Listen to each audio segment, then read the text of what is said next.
Agradeço a participação, a possibilidade de colaborar comigo mesma, primeiramente, né? Porque a gente sabe que ao mergulhar nas leituras, a nossa mente vai encharcando dessas palavras. E quem mais precisa compreender é quem está falando, né? Então é bacana a gente poder contar com essa misericórdia divina, certa do apoio de todos vocês. Agradeço também a participação, a presença de todos nesse movimento interno que a gente faz quando procura uma casa espírita para buscar consolo, para buscar conforto. Porque assim, vale a pena a gente lembrar que, pessoal, acho que o microfone tá ligado do computador de vocês, aí tá dando eco para mim, não sei para vocês. Obrigada. Valeu. Então, é sempre muito importante lembrar que toda vez que nós estamos buscando bem-estar, melhoria, socorro, harmonia para o nosso próprio coração, nós estamos estendendo essas vibrações a todos os corações vinculados a nós. Então, esse é um trabalho íntimo que se espalha para as pessoas que a gente deseja auxiliar ou as pessoas que a gente ainda está aprendendo a conviver. Então, estamos todos mergulhados nessa vibração, né? Esse tema de hoje, aliás, esse capítulo todo, Pedi e Obtereis, é dos capítulos mais doces, das palavras mais doces que Jesus deixou para a gente, né? Quando ele ensina, inclusive, a oração do Pai Nosso, convocando toda a humanidade, convocando todos nós a nos dirigirmos ao Pai diretamente, do nosso próprio coração. Então ele oferece um modelo, ele oferece um exemplo, que não é rígido, mas a gente vai lá e memoriza, né? E quanto bem-estar desencadeia na nossa mente, no nosso coração, ao proferir essas palavras.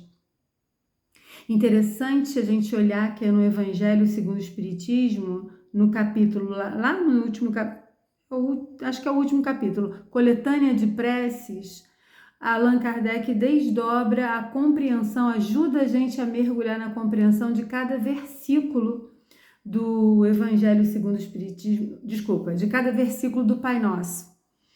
Então, ajuda a gente a compreender, a ampliar, ajuda até a gente a melhorar a qualidade do nosso diálogo com a divindade, com a espiritualidade maior, né? Através do desdobramento que Allan Kardec faz. Vale a pena olhar, vale a pena ler, vale a pena refletir.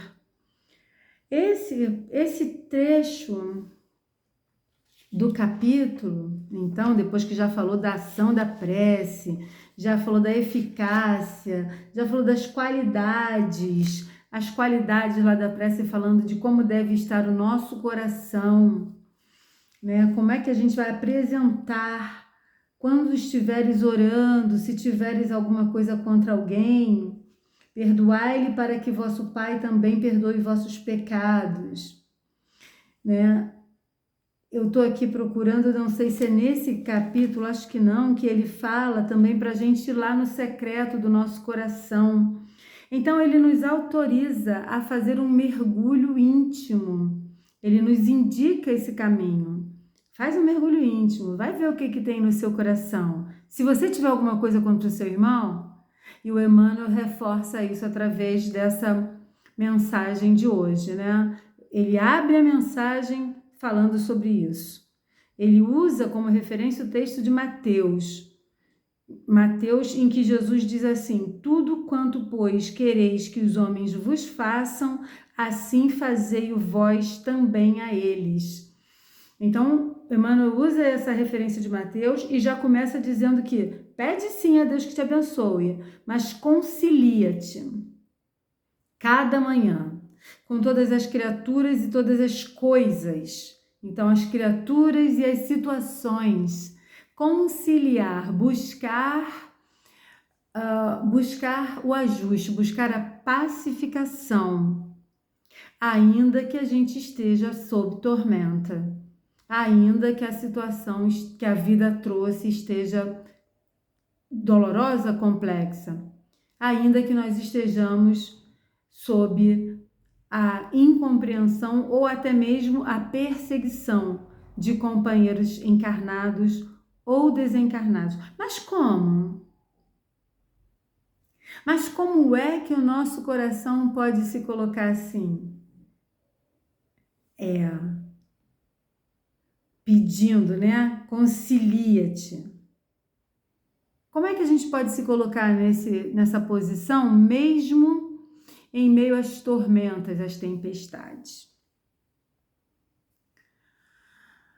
A gente vai começar assim com algumas proposições. Por exemplo,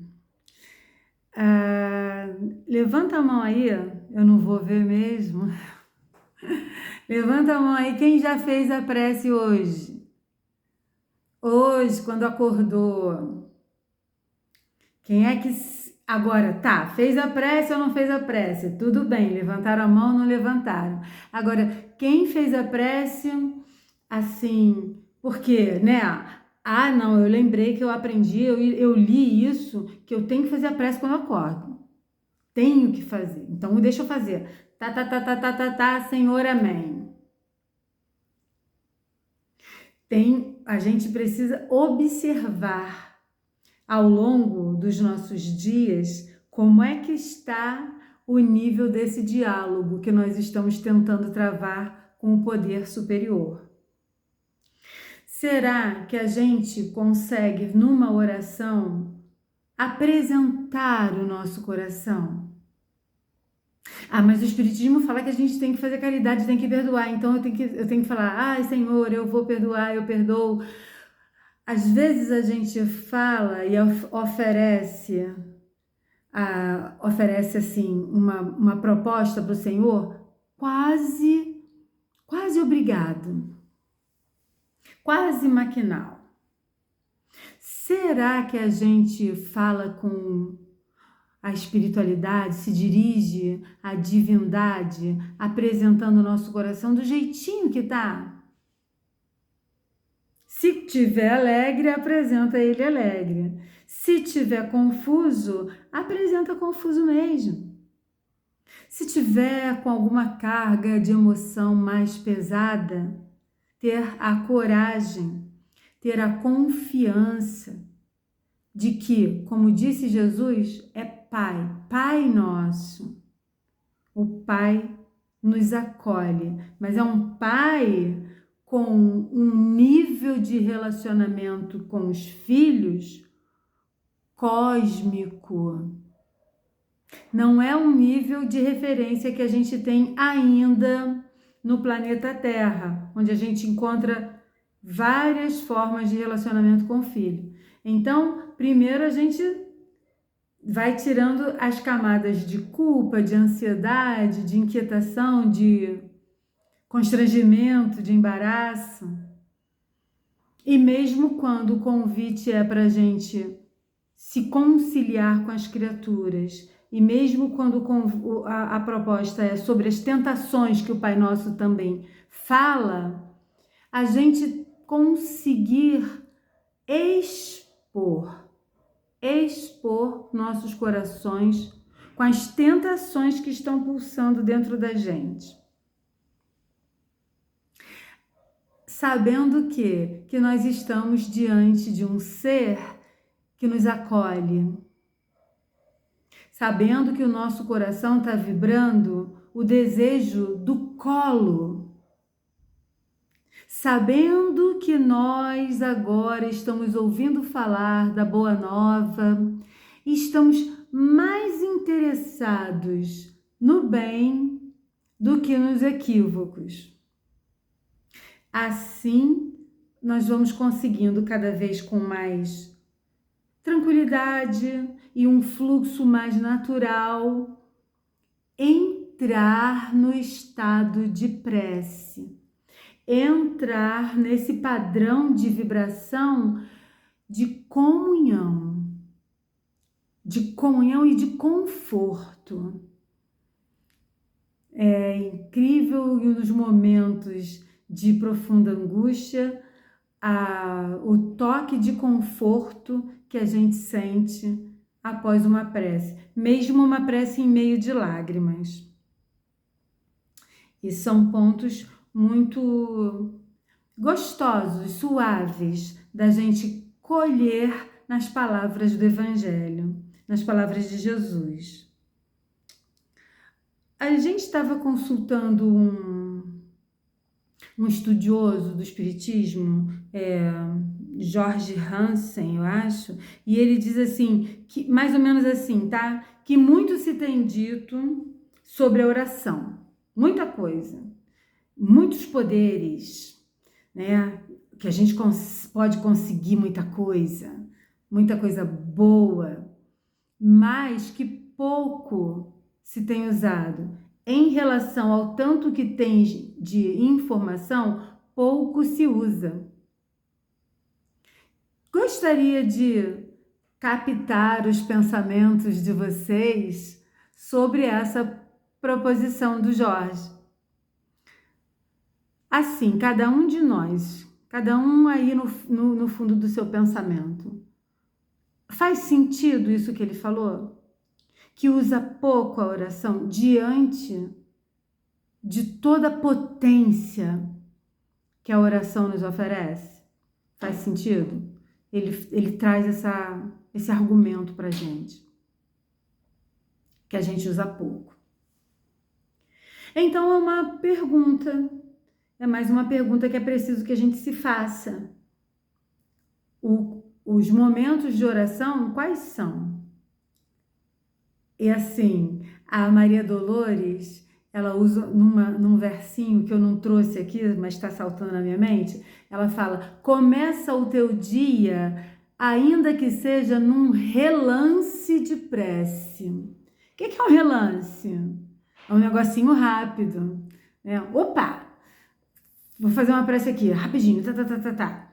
Mas, pelo menos, a gente usou um espaço do tempo para pensar no poder superior, para pensar nessa conexão que nós somos convidados a fazer, que nos é oportunizada diariamente. Então, junto com Jorge Hansen, a gente pode refletir como é que está essa minha comunhão. Eu estou usando esse poder da prece? Quanto tempo eu levo para entrar em oração quando a situação aperta?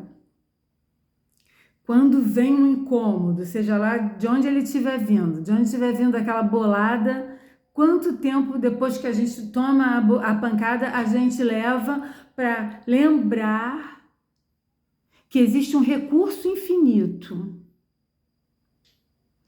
Então, em alguns pontos ali do texto do Jorge, eu dei a minha mão à palmatória. Às vezes a gente até faz a oração no relance e fica a pergunta: o quanto é que a gente está mergulhando nessa comunhão, mergulhando nessa conversa? O Paulo, aqui no Evangelho segundo o Espiritismo, vamos mexer um pouquinho no texto? Ele vem falando assim, né? Ele vem questionando com a comunidade. Esse trecho aí, ele é tirado de uma hora em que Paulo está numa congregação e ele está querendo provocar uma reflexão sobre as línguas que fala assim na Bíblia, né? Quando as pessoas estão em comunhão, estão congregadas, estão agrupadas, e aí de repente algumas pessoas começam a captar mensagens do além em línguas diferentes. Glossolalia, se não me falha a memória, é o nome desse fenômeno. A partir do dia do Pentecostes, É uma data famosa, né, o Pentecostes, e foi um fenômeno que estava também todo mundo agregado, e até Maria de Nazaré, e aí as línguas de fogo, já, né, vamos lembrar? As línguas de fogo foram vistas, então, raios, ondas, luzes, assim, ao redor, envolvendo os apóstolos, os participantes daquela congregação, e muitos começaram a falar. Naquele período, a utilidade desse fenômeno foi tamanha, porque tinha, assim, aquela região estava frequentada por pessoas de vários lugares. Assim, eu anotei aqui 18 nações, muitas pessoas de 18 nações espalhadas, e foram ouvindo e foram se aproximando daquele momento, daquela agremiação. E cada um que falava uma língua que não conhecia, entrou num processo mediúnico de falar uma língua que não conhecia, xenoglossia. E aí as pessoas, cada um de sua nação respectiva, entendia. A gente tem exemplo para isso, que é a tradução simultânea, né? Quando tem congresso internacional, e aí cada representante de país ou cada representante de instituição coloca um fone de ouvido, e quem está falando lá na frente, na língua que for, quem fala português vai entender na sua língua, quem fala francês vai entender, vai escutar em francês. Então, transmissão simultânea. Isso foi um fenômeno que aconteceu no dia de Pentecostes. E a partir daí, mas foi útil, porque naquele momento é registrado, assim, aonde eu fui buscar, que 3.000 pessoas, em torno de 3.000 pessoas ou mais, receberam o batismo, receberam e aceitaram aquela informação do Evangelho do Cristo. Então, foi um fenômeno útil, como, tipo assim, se a gente fosse fazer uma comparação com o Espiritismo, as mesas girantes, né? Então, um fenômeno diferenciado, chamou a atenção do mundo inteiro, e foi um pontapé, vamos dizer assim, inicial, né? Não, ao longo da história da humanidade não foi o único fenômeno mediúnico, mas ali foi um boom, porque foi uma concentração intensa, não só na França, como em outros lugares também, né? Aquele tipo de manifestação por movimentos e pancadas.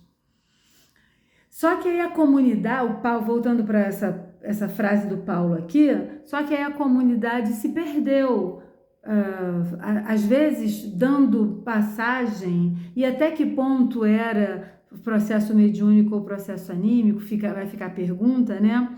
Dando passagem para determinadas falas incompreensíveis, até mesmo para quem estava falando, e aquilo não estava dizendo nada para ninguém, não tinha mais um número importante de nações diferenciadas precisando de ouvir aquela palavra. Então Paulo traz esse alerta. Se eu oro numa língua que eu não entendo, o meu coração ora, meu coração se coloca na disposição de orar, mas minha inteligência não colhe fruto algum. Então ele traz esse alerta, e o Allan Kardec vem acrescentando, vem agregando isso às informações para a gente, no sentido de provocar a reflexão. O que é que a gente está fazendo no momento da oração? Seja na oração em público, seja na oração individual. Será que a gente está repetindo as palavras? Será que a gente está, mesmo quando não é prece pronta, que a gente se dispõe a conversar? Ah, Senhor, hoje então eu estou aqui, aconteceu isso, e aí eu vou fazer aquilo, e então o Senhor me ajuda, e de repente a gente só está assim, naquela onda, naquela vibe de fazer pedidos, de fazer comentários, de apresentar coisas desagradáveis à nossa vista e não está entrando como se diz, na vibração vertical. A gente não está saindo da vibração horizontal, quando a gente só fica falando das coisas, a gente só fica pensando na oração das coisas que são as mais comuns no nosso dia a dia. Então a gente não está nessa busca de elevação de pensamento. Isso aí são questões que cada um é que vai poder falar sobre si mesmo, né? Cada um é que vai poder, hoje no final dessa reunião, como é que a gente vai acompanhar a prece final? Como é que vai ser a entrega do nosso coração para o momento da oração? Hoje, na hora do recolhimento para o sono, como é que nós vamos nos entregar para essa conversa? O que é que vamos apresentar para a divindade? Talvez estimule a gente ouvir do André Luiz como é que fica a visualização, se a gente fosse, para quem é clarividente, né? E se a gente fosse, então, a gente não pode imaginar. Pode imaginar aqui com a informação do André Luiz no livro Mecanismos da Mediunidade, no capítulo Oração, capítulo 25, Oração. Ele diz assim pra gente, e eu tenho paixão por esse trecho, é curtinho, tá? Ele fala assim: a mente centralizada na oração pode ser comparada a uma flor estelar, aberta ante o infinito, absorvendo-lhe o orvalho nutriente de vida e de luz. Então, a partir dessa fala do André Luiz, quando a gente se postar em oração, porque a prece, como diz o Allan Kardec na próxima frase, só tem valor pelo pensamento que se une a ela. Então, a gente vai se posicionar para a oração, se for estado de oração andando, no ônibus, às vezes até conversando com uma pessoa, a gente pode conectar. Às vezes a conversa está meio desagradável, está muito pesado o clima por algum sentimento meio duro, meio inconsolável, excesso de tristeza do nosso interlocutor. E a gente pode começar ali mesmo a lembrar que tem um poder superior. A gente pode começar ali mesmo a lembrar. Na hora daquele bate-boca desagradável, a gente até se deixou levar pelo impulso, mas volta, puxa um dente do freio de mão, volta atrás e começa a lembrar. Tem um poder superior. Eu posso conectar com esse poder. Eu posso abrir a minha mente, que é uma flor estelar, é uma flor de raios. O que é uma estrela? Um corpo celeste que tem luz própria e emite raios, entre outras coisas, vamos falar assim bem rápido, né? Só pensar no Sol, na nossa estrela. Então a gente vai pensar que a nossa mente é um foco. É um foco de quê? Do que a gente escolher. Se naquela conversa constrangedora a gente escolhe focar só no que está sendo desagradável, a gente está gerando a mesma frequência. E aí, ao passo que se a gente se entrega e conecta, não consigo, a pessoa está falando comigo, como é que eu vou rezar? Bem, a proposta não é, talvez nem seja rezar com todas as palavras. Vamos dar uma pausa, corta para Madre Teresa de Calcutá. A gente já conversou sobre isso aqui em algum momento? Se sim, levanta o dedo.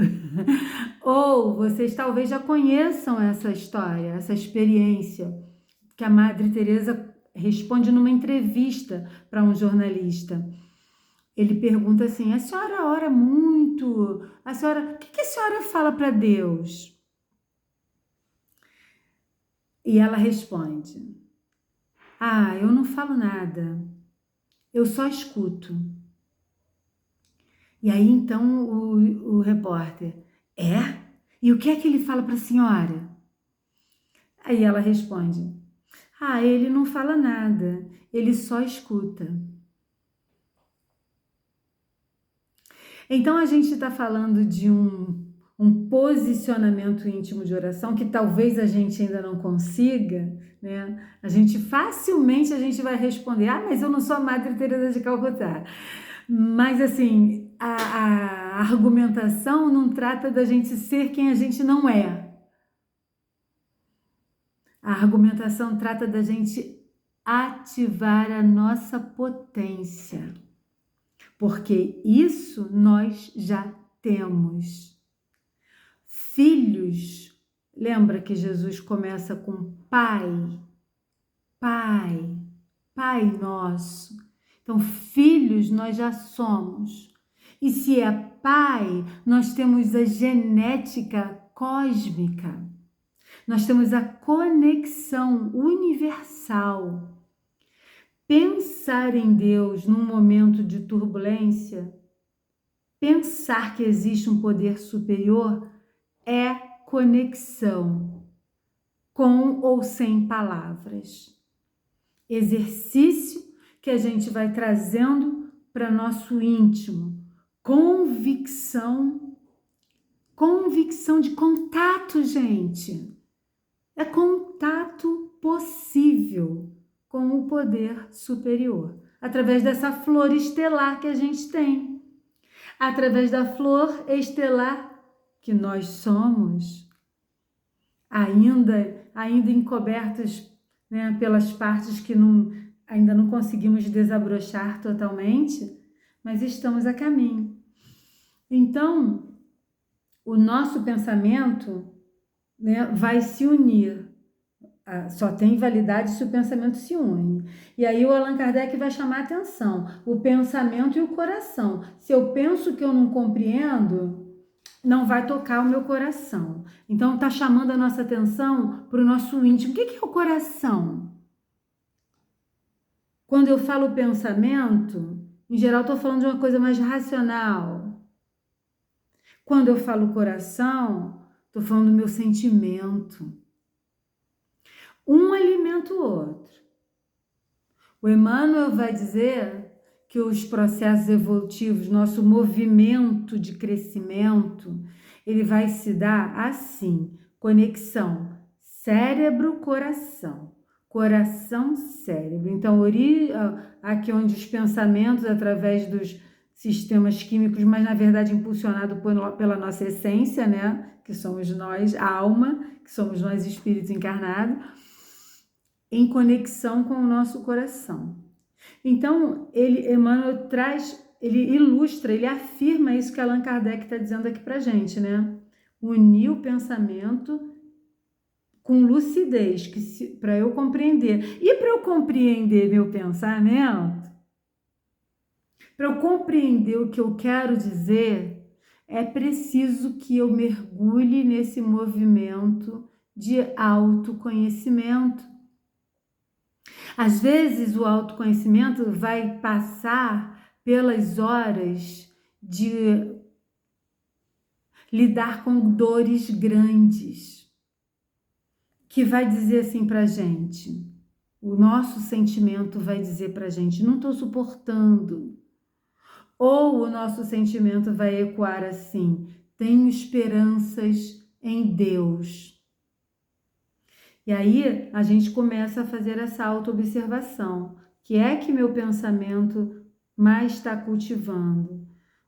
Se eu silenciar um pouco, na hora que eu contemplar o pôr do sol, na hora que eu parar para olhar uma flor, uma imagem de uma flor, se não tiver uma flor em casa, a imagem de uma flor, aquilo traz o que para mim? Compreensão dos processos da botânica, curiosidade pelos processos da botânica, ou aquilo vai levar minha mente para um momento de muita saudade ou de muita tristeza. Então, apenas contemplando uma flor ou a imagem de uma flor, eu posso começar a entrar em comunicação com o meu íntimo.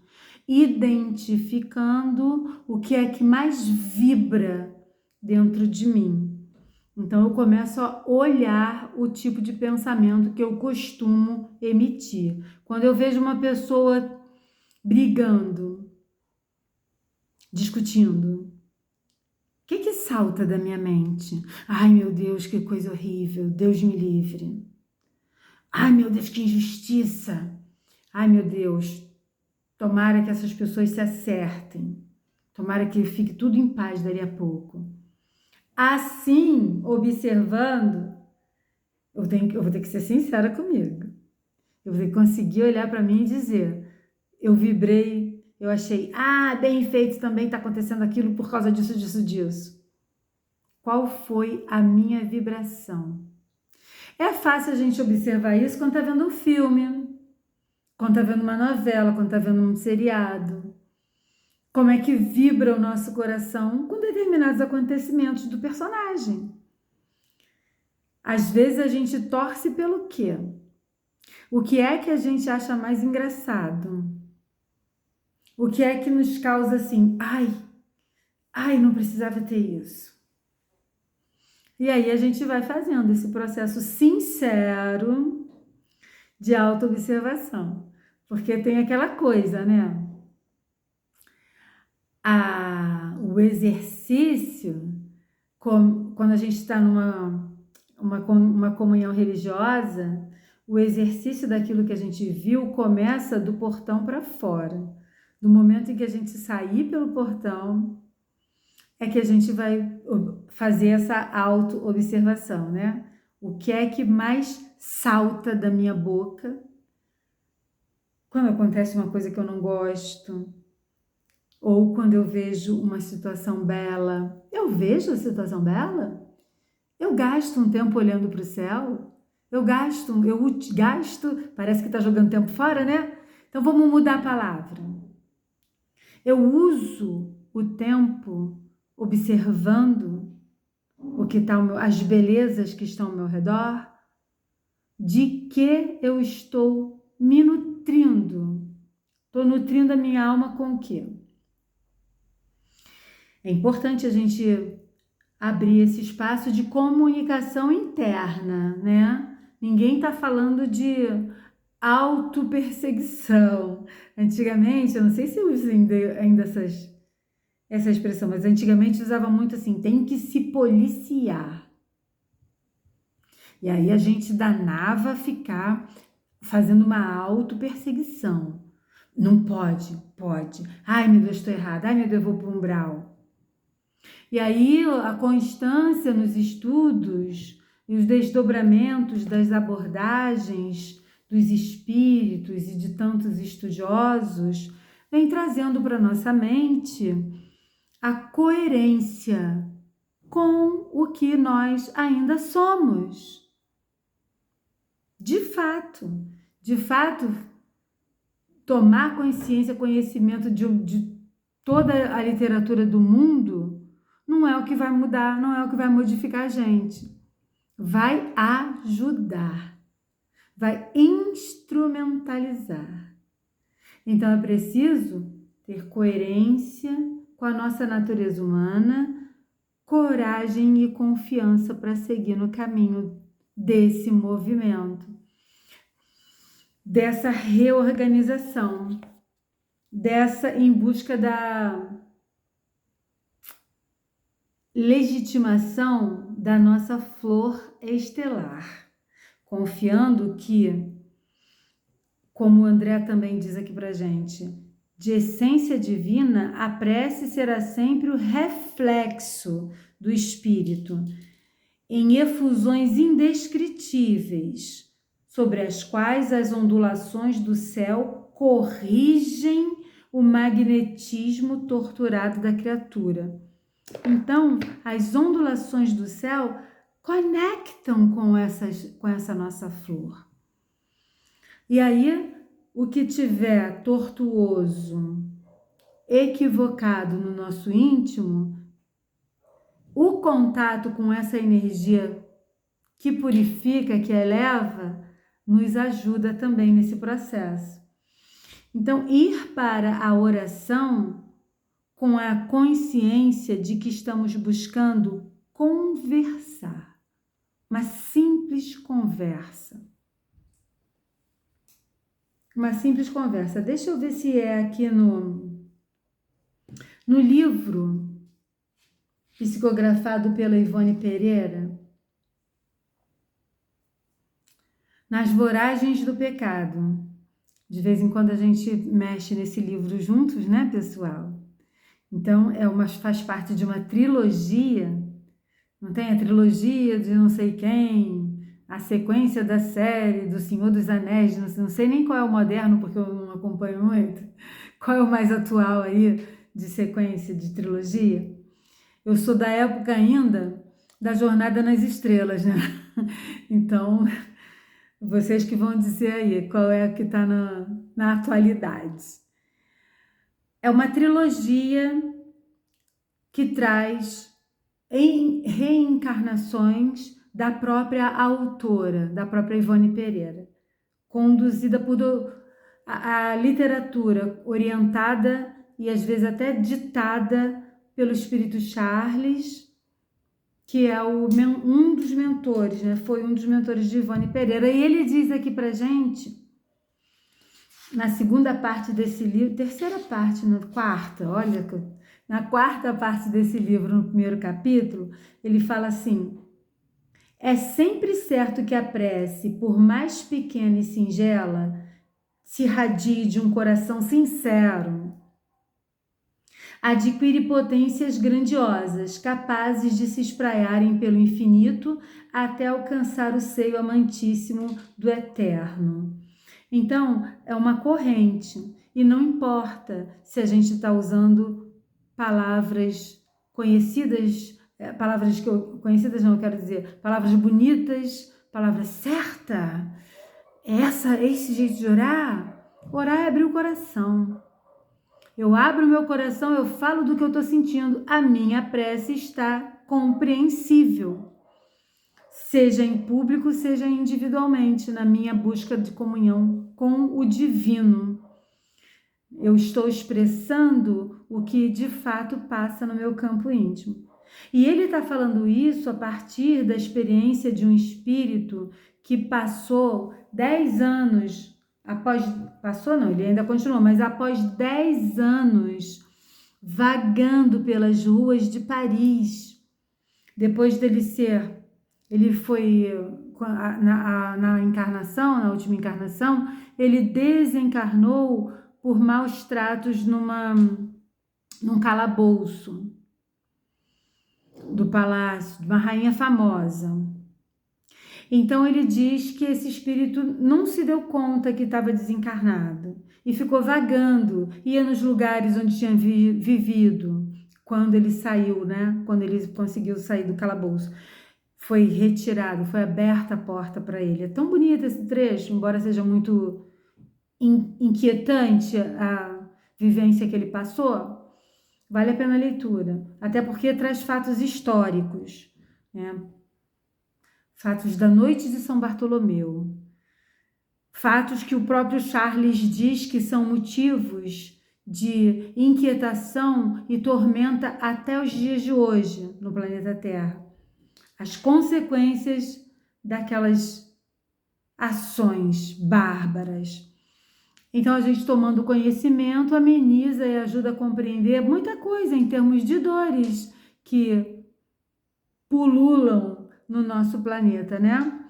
E aí ele fala assim, que o espírito, então, que quando você, por mais simples que seja a oração, que ele tentava conversar com Deus, ele reclamava, ele se inquietava, depois ele começou a pedir.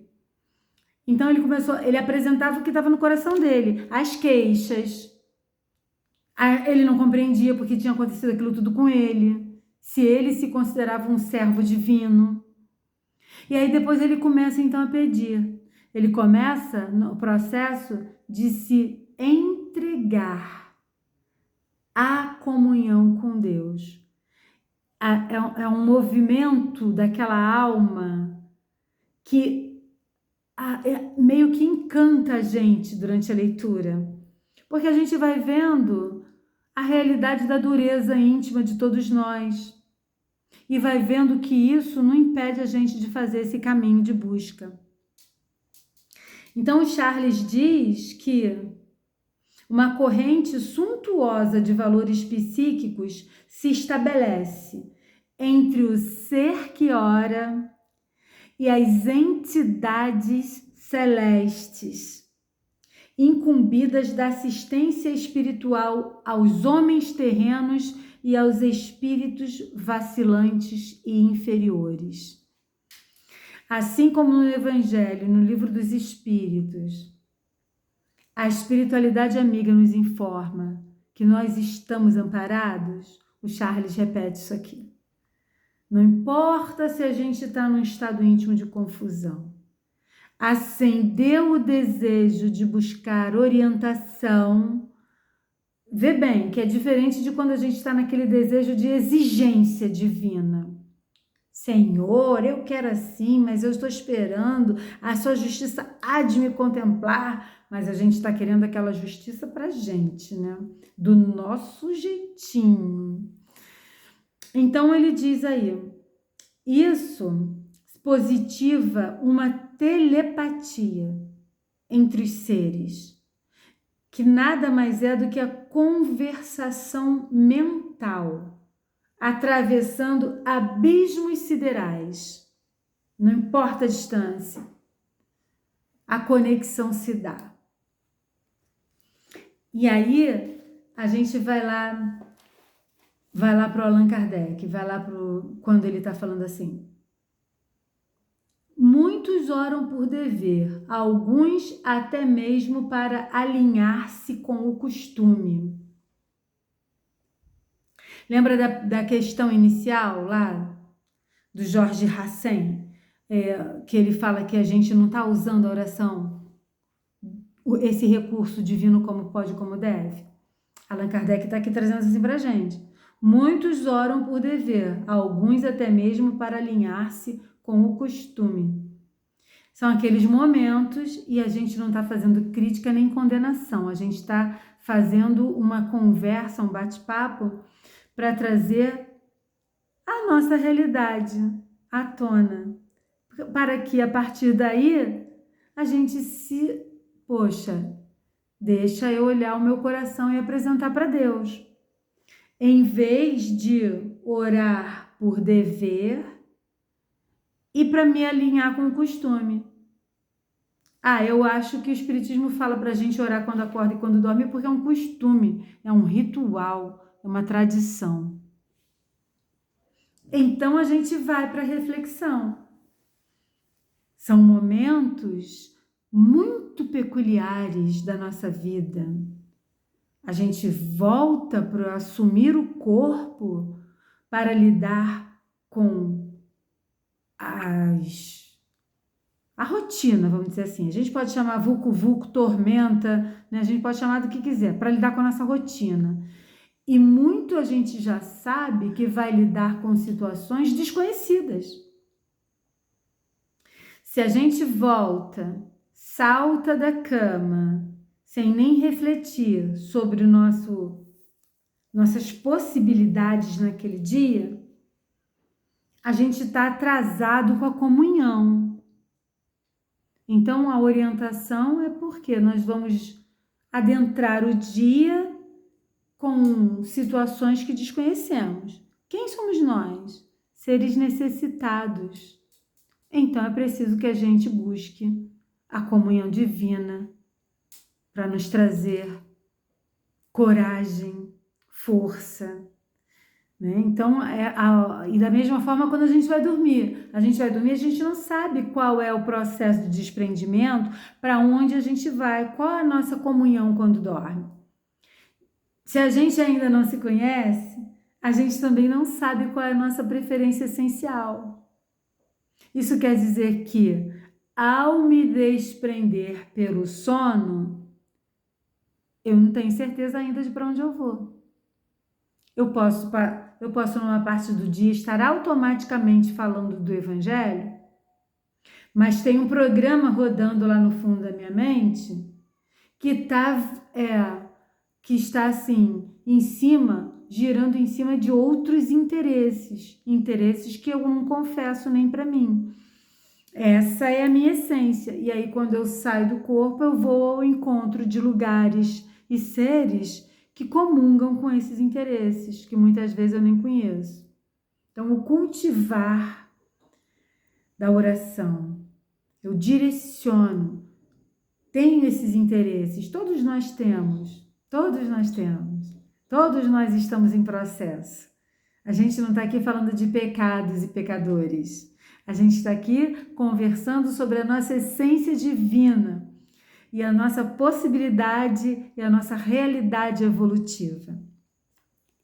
Então, a indicação da oração para dormir é esse tipo de proteção. Buscar, então, essa comunhão com os seres, ativar no nosso coração esse desejo, né? Porque o Allan Kardec finaliza dizendo que Deus lê no fundo dos corações, vê o pensamento e a sinceridade. E aí, a sinceridade e o pensamento, a gente elabora. Mas muitas vezes meu pensamento vibra nessa frequência baixa. Que bom que a gente já identificou. E que bom que a gente está com material rico que nos convida a fazer esse movimento aí. Esse movimento de autoobservação para que a nossa prece seja compreensível, inclusive para a gente. Que a gente compreenda o que está falando. Eu estou falando, Senhor, de um desejo que está encontrando um obstáculo em mim mesmo. Eu desejo me conciliar, Senhor, mas eu ainda tenho uma teimosia que eu não estou conseguindo superar. É muito difícil para mim admitir. Me ajuda, me esclarece, ilumina o meu íntimo. Então eu estou abrindo a minha flor estelar para receber para receber as ondulações do plano espiritual. Eu estou conscientemente escolhendo pedir ajuda a quem pode me ajudar. Pode me ajudar e me conhece. Não adianta eu me disfarçar. Senhor, eu quero sim. Quando a gente está com um obstáculo interno. Não adianta disfarçar. Então, abrir os nossos corações. Foi essa a compreensão que eu tive da leitura do Evangelho dessa noite, né? E aí, o Charles ainda diz assim pra gente: enquanto a criatura espera esse refrigério enquanto a criatura espera o quê? Enquanto espera conseguir reorganizar o íntimo, enquanto espera conseguir melhorar a convivência, enquanto espera conseguir lidar com os problemas, enquanto espera ativamente, não é esperar um milagre, é esperar através do próprio movimento íntimo. 2 minutos que faltam, né, para mim. Estou aqui de olho, obrigada. Então, o Charles diz assim: e a alma, assim reconfortada, continua a exercitar as potências latentes das faculdades que lhe são naturais, em busca do foco divino, distribuidor de benefício. E, enquanto se exercita, progride mais, inspira-se, resigna-se, persevera, abrilhanta-se. Então, esse caminho que o Emmanuel está trazendo para a gente aqui, nessa mensagem maravilhosa, pede saúde, mas evita a brecha da doença. Então, se a gente pede saúde, mas taca ali na gordura, taca ali no refrigerante, a gente está dando brecha para a doença, né? Solicita proteção, mas oferece também amparo. Busca melhorar o seu nível de conforto, mas compartilha isso com quem está muito necessitado. E aí, ele diz assim: entre a rogativa e a concessão está feito o proveito. O proveito vai se dando. Suplica auxílio do Senhor na sustentação da tua paz, mas não só negues auxílio ao Senhor. para que haja sustentação na paz dos outros. A gente vai finalizar com essa frase em que ele deixa claro que a gente tem filiação divina e pode pedir, suplicar o auxílio do Senhor para a nossa paz, mas precisa dispor o nosso íntimo para auxiliar ao Senhor. De que forma a gente pode colaborar com o movimento da paz? Com o movimento para o amor, com o movimento para a renovação. A gente então encerra com essas perguntas, com essas reflexões, desejando que os nossos corações cada vez mais consigam se entregar para esses momentos riquíssimos de comunhão com o divino e com a espiritualidade amiga. Muito obrigada, Casa, por mais essa oportunidade.